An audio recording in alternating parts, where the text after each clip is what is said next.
Bom dia, meus amados irmãos, queridos amigos. Para nós é alegria, prazer e felicidade estarmos aqui nesse domingo, principalmente hoje, né?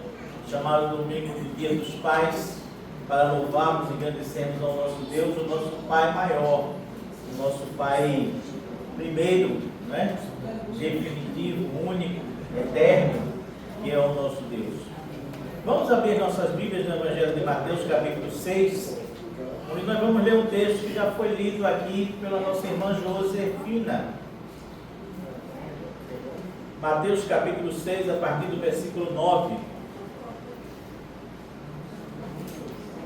É um texto mais do que conhecido, né? Ele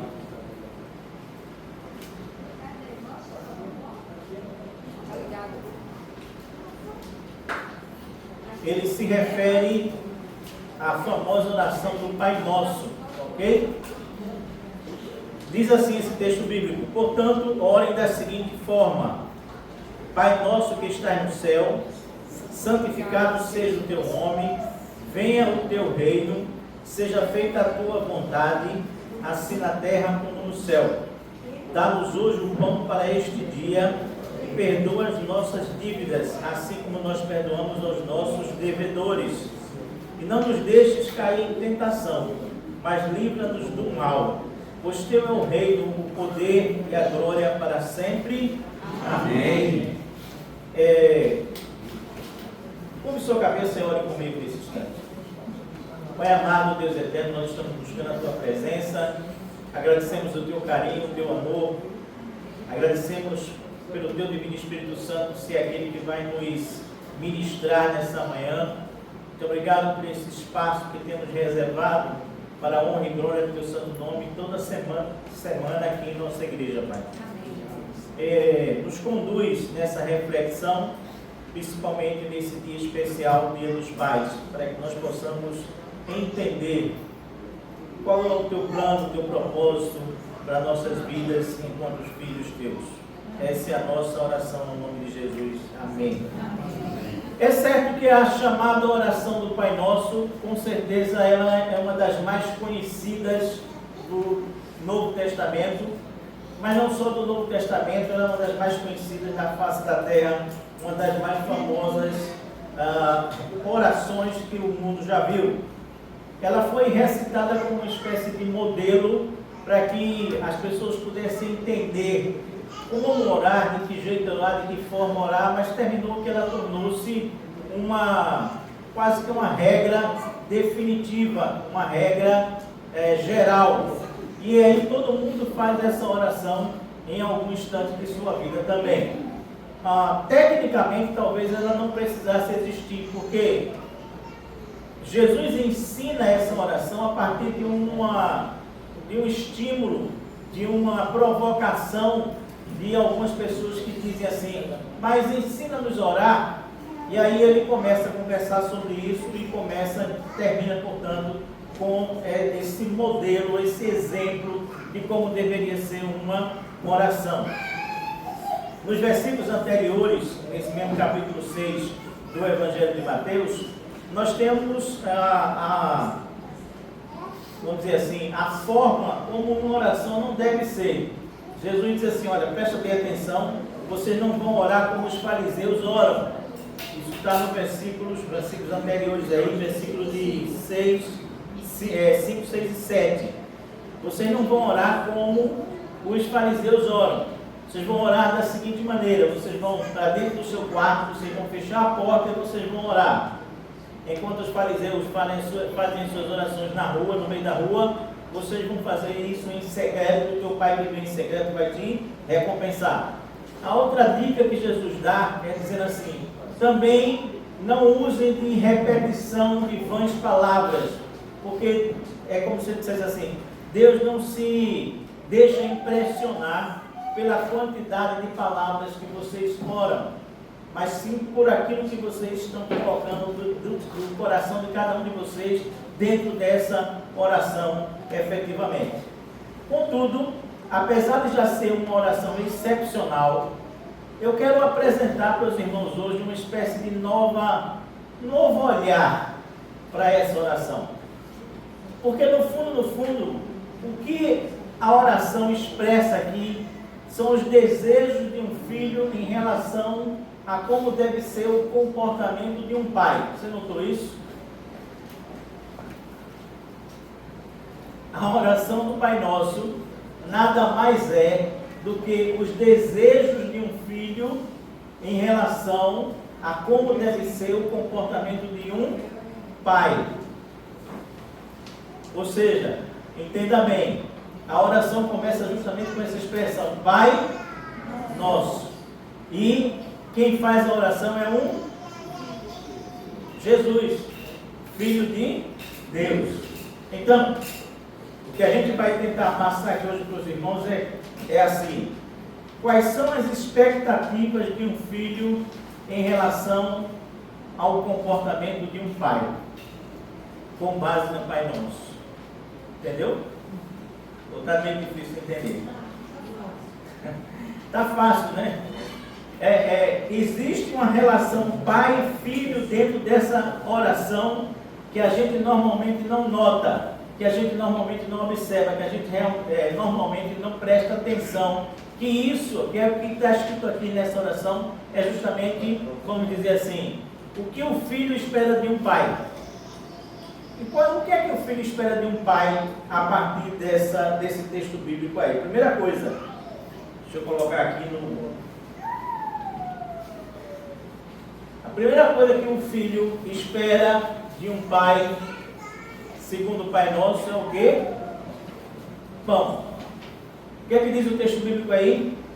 O pão nosso de cada dia nos dá hoje. Não é assim? Então, a primeira coisa que na verdade é desejo desse filho em relação ao pai, é que esse pai possa lhe dar o pão nosso de cada dia. Não é assim? Essa expressão aqui, pão, na verdade é a coisa mais simples que existia na época em relação àquilo que deveria ser o sustento de um filho. Veja bem, nós estamos falando aqui de um pão feito com farinha, água e sendo assado. Ou seja, é uma comida super simples, uma comida normal, natural, corriqueira. Assim como eu e você hoje não fazemos o pão, mas a gente compra o pão lá na padaria, tranquilamente, como uma coisa mais simples que existe, né? E aliás, há uma coisa interessante que existe em relação ao pão. O pão é a comida mais simples que existe, é a mais barata que existe e é a mais universal que existe. Já notou? Em todo canto do mundo existe pão. Pão.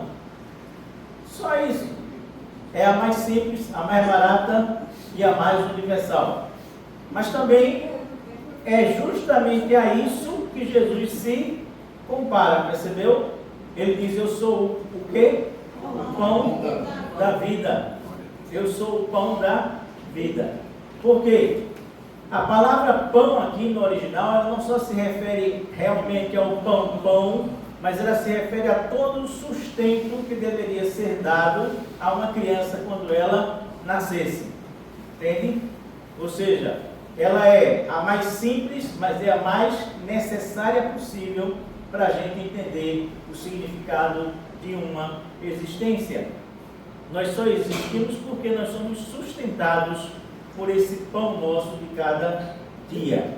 Então, a primeira expectativa, portanto, é exatamente em relação a esse pão nosso de cada dia. Ou seja, se espera de um pai que ele sustente o seu filho. Ok? Essa é a primeira expectativa de um filho em relação ao seu pai. Mas também, todo filho vai esperar uma outra segunda coisa aqui desse texto bíblico para que o seu pai lhe dê. Se chama perdão. Não é assim que está escrito aí? O texto diz assim: e perdoa, presta atenção, é o filho falando ao pai, é o filho dialogando com o pai. O texto começa com Pai Nosso. Então o filho está dizendo agora assim: eu espero que você me dê o pão nosso de cada dia, e eu espero que você também perdoe as minhas dívidas, assim como eu perdoo aqueles que estão me devendo, ok? Presta bem atenção, não adianta, por mais que nós filhos queiramos quitar as nossas dívidas com os nossos pais, não tem como essa conta fechar, tem?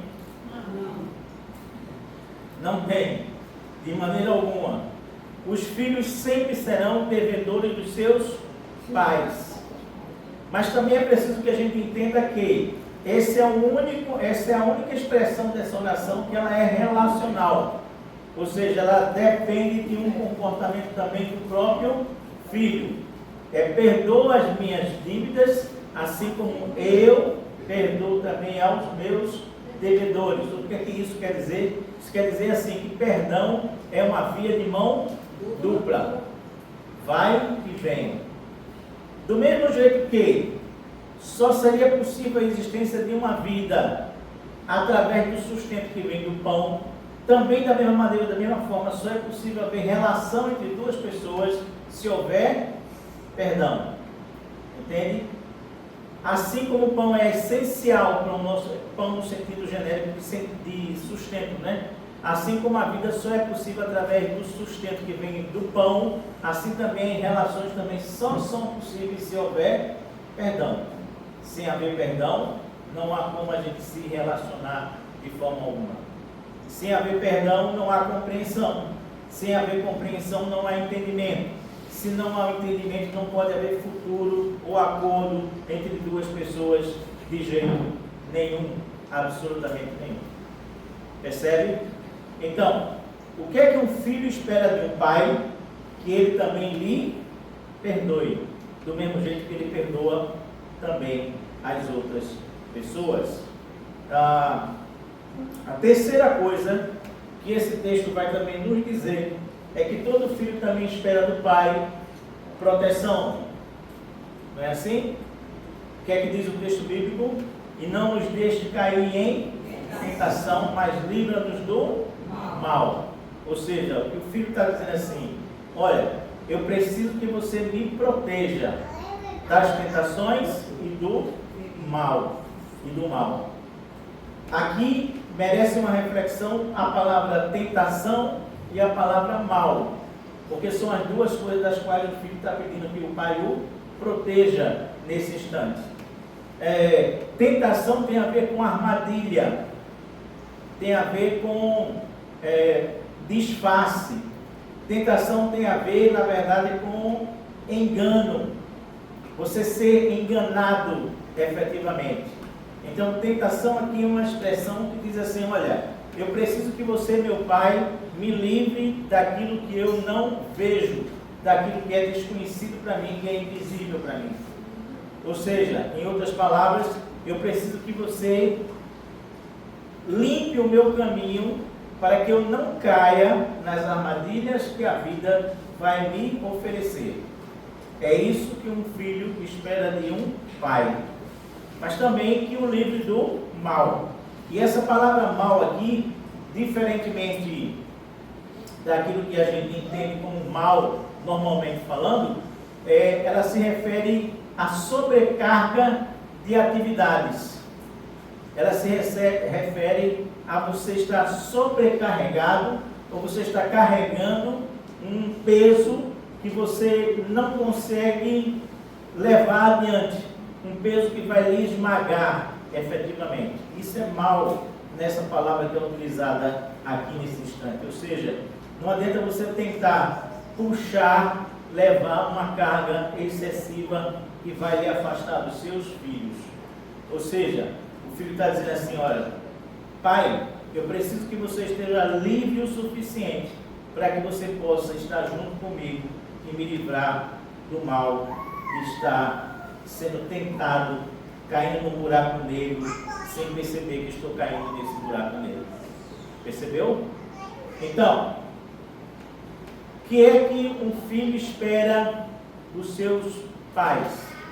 Ele espera pão, ele espera perdão, ele espera proteção. Agora, Vamos fazer um joguinho aqui? Que joguinho é esse? O jogo é o seguinte: tem pai que dá pão, porém não dá perdão. Tem pai que dá pão, perdão, porém não dá proteção. E assim a gente pode fazer diversas vezes esse jogo. Tem pai que pode dar proteção, perdão, mas não dá pão. E assim a gente pode ir pensando. Tem gente que pode, com o pai, dar pão, proteção e não dá perdão. E assim vai por aí afora. Pergunta é: você, enquanto pai, o que é que você está dando e o que é que você não está dando aos seus filhos?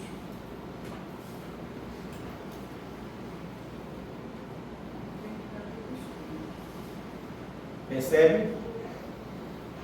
A nossa reflexão vai justamente em cima desse sentido. Nós não podemos, na verdade, negligenciar essas três coisas. Nós precisamos dar todas as três coisas. Porque se eu der pão e der perdão, mas não der proteção, o mal pode levar meu filho. A tentação pode levar meu filho.